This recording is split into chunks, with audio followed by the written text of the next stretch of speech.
Yo diría que en materia de seguridad, si uno se atiene a los resultados, es una calificación sobresaliente. Es decir, si tuviera que ponerle un número, le pondría fácilmente alrededor de 8 o 9. Dadas las condiciones institucionales, repito, un tema importante es el acceso a la información pública, que creo que es una de las principales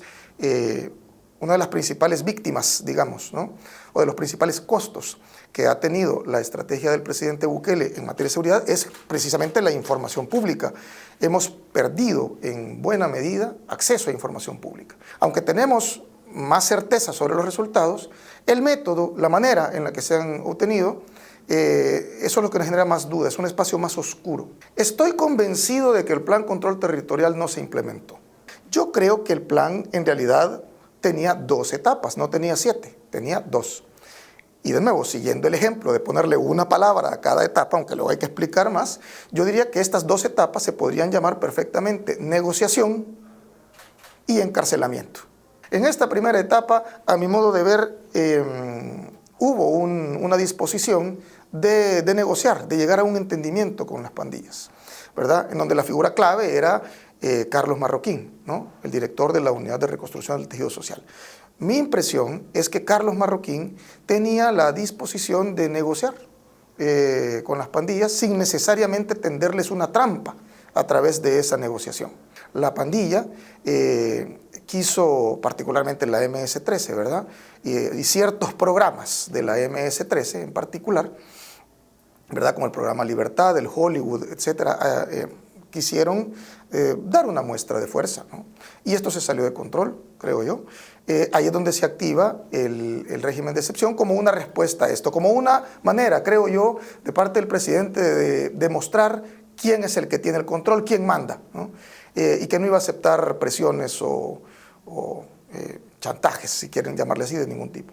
En ese momento de transición entre estas 2 etapas, yo creo que lo que obtuvo el presidente y su equipo, repito, es información fundamentalmente. En otras palabras, mi especulación, y subrayo la palabra especulación, es que liberó a ciertas personas a cambio de información detallada sobre un montón de lugares en los que tenían presencia las pandillas. Esto es lo que habría facilitado, entre otras cosas, la captura masiva.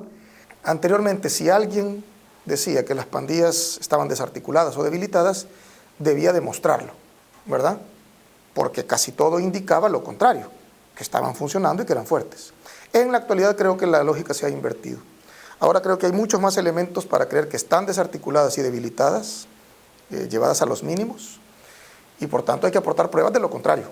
Que nosotros veamos niveles de percepción de inseguridad tan bajos, cuando usualmente era el que más se tardaba, era el indicador que más se tardaba, el más duro de mover, ¿verdad?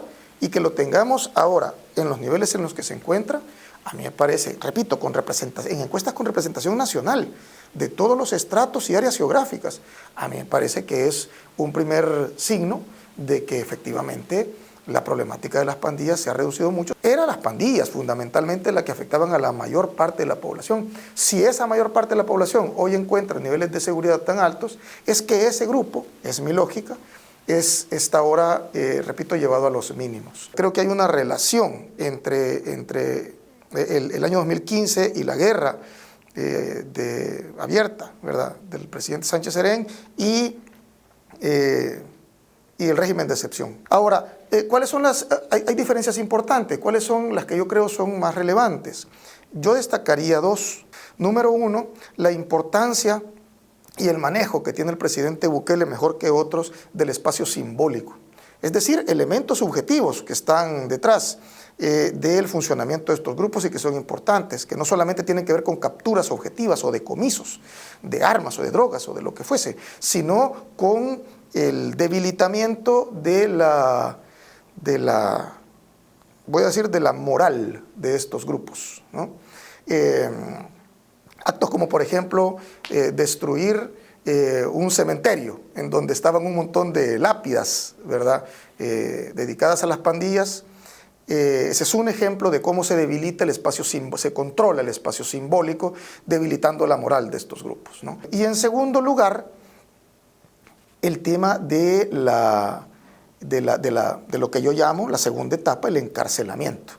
A diferencia de la etapa de Sánchez Serén, en donde hubo más homicidios por día de pandilleros, morían pandilleros diariamente en aquella época, con el presidente Bukele vimos más encarcelamiento que asesinato. Y esto también creo que es importante, porque solo es posible este nivel de encarcelamiento con la concentración del poder que él tiene.